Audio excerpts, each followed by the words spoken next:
Good morning and welcome to the Sunday Property Breakfast with me, Adrian Jones, the owner of Keller Williams in Hartley Witney. Thank you as always for watching or catching up later.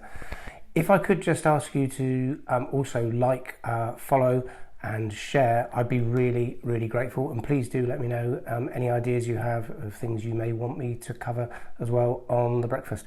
And if you would like a newsletter summarising a month's worth of Property Breakfast news, then let me know.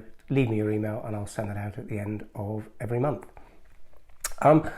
With property news, there isn't a massive amount of news that directly affects people on a day-to-day basis. We've had the stamp duty headlines and various other things, but there's a couple of stories which I think are important to mention. Firstly, anti-money laundering. Anybody who's bought or sold property anytime recently will know that we as agents have to carry out anti-money laundering checks. It is a criminal offence for us not to do them, and it's also a criminal offence if we don't do them with full due diligence.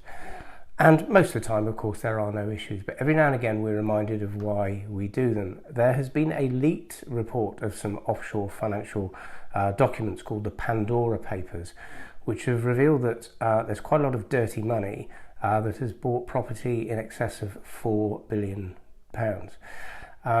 The owners include high-profile foreign politicians, individuals involved in corruption, and also some UK political donors. Ministers say that they're going to try and bring in legislation to stop this when there is parliamentary time. Obviously, parliamentary time is backing up. There's been a limited amount of time for that. And successive governments have said that they're going to introduce legislation to reveal the names involved in companies that buy property like this in order to stop money laundering. There's obviously a number of issues about this. It is obviously illegal. That is not my point. That is a completely separate issue. The problem we have with the money laundering is that it distorts the market. Dirty money will pay more money for a property than it should, so that distorts the values. It also takes properties off the market. Now, in the main, a lot of these are relatively high-value London properties, but it's all relevant. They are still properties being taken off the market. A number of them are brand new developments, and again, new development is supposed to supply housing, and if they're taken off the market, then they're not supplied. And a lot of these are left vacant because of the nature of the purchase. They don't need to bring a return in order to make it worthwhile. So there is a big distortion there.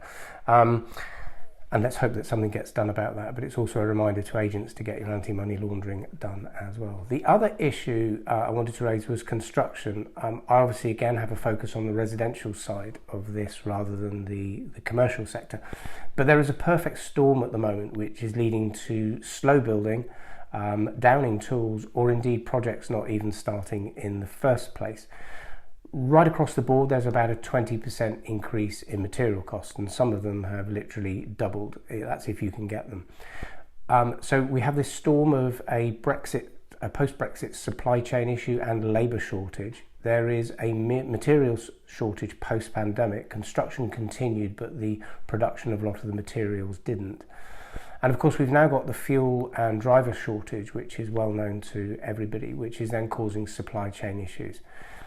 Let me give you a simple example. If you were looking to repair your fence at home and you went to pick up the materials and there were none there, you wouldn't repair your fence.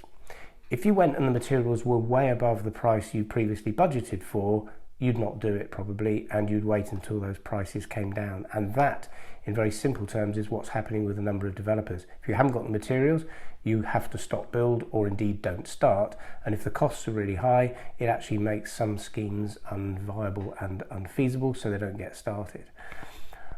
And all of that just causes the same issues of a supply chain feed of new homes to the market. We have a housing shortage in the country, and it's slowing that down. The other thing it slows down is construction right across the board is seen as a major way of kickstarting the economy post-pandemic, and it's obviously putting the brakes on that kickstart as well. A bit of local news. There's not actually a lot of local news. Just a reminder, if you run an organisation or a member of an organisation, a charity, a school, a club, and you're having an event and you'd like me to help with that publicity, just let me know about it and I'll try and include it here, and I'll put it on my events page on my Facebook page. Just a quick reminder then of a few events I mentioned last week. We're in the middle of Heidi High in Victoria Halls, and there are 3 more productions on the 14th, 15th and 16th of October. On the 16th of October, there is also the Hook Comedy Night. And on the 30th of October, there is the Spooktacular, which is being held by the Hook and Odeum Lions on Beacon Field in Odeum, and it's a combination of fireworks and Halloween.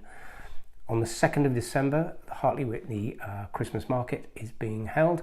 And if you want to put something way ahead in your diary, 9th of July next year, Loudfest, the local music festival, is returning after a 2-year pandemic hiatus.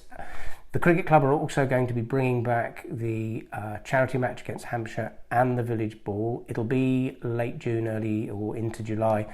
We're just waiting for the cricket calendar dates to come out so we can fix the date with Hampshire. Hopefully next year things might start to be a little bit more back to normal on the social front. So in the absence of much other local news, I'm going to keep my Keller Williams news very local. We have an open house at the Lamb this following Saturday, the 16th of October. They have been hampered by material and labour shortages, which has slowed down the progress, but one unit is now nearly finished. It's very viewable. We'll have access to a couple of the other units, and all of the units have been released for sale. The one bedroom starts at £320,000 and the two bedrooms start at £455,000. The specification is really high. German appliances through the kitchens, marble worktops, some beautiful new wooden flooring being included as well. There is a whole host of beams and original features throughout the whole of the development. Everybody gets 2 parking spaces. And in addition to that, you will get a share of the freehold amongst the 6 owners in total. So I'll be there on Saturday. Contact me for your appointment to view. It's an appointment privately to you, not en masse. So do get in touch with me on that.